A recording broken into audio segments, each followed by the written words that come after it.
আমাদের সমাজে দেখা যায় অনেক মেয়েদেরই, বেশি অংশ মেয়েদের মেট্রিক পরীক্ষার পরপরই বিয়ে হয়ে যায়। অনেকে আমরা মেট্রিক পরীক্ষার আগেও বিয়ে হয়ে যায়।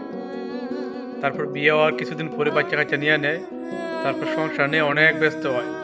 তার বন্ধু বান্ধবী আগের স্কুল লাইফের, তাদের সাথে কোনো কথাবার্তা নেই, যোগাযোগ নাই, এরকমটা হয়।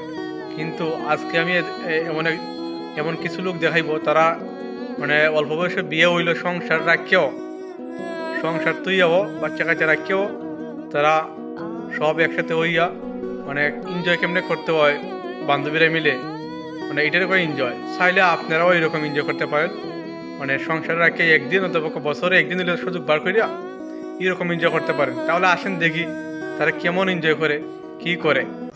সময় পাইলে টাঙ্কি মারতে আয়ো ও বন্ধু গো, সময় পাইলে টাঙ্কি মারতে আয়ো, তুমি সময় পাইলে টাঙ্কি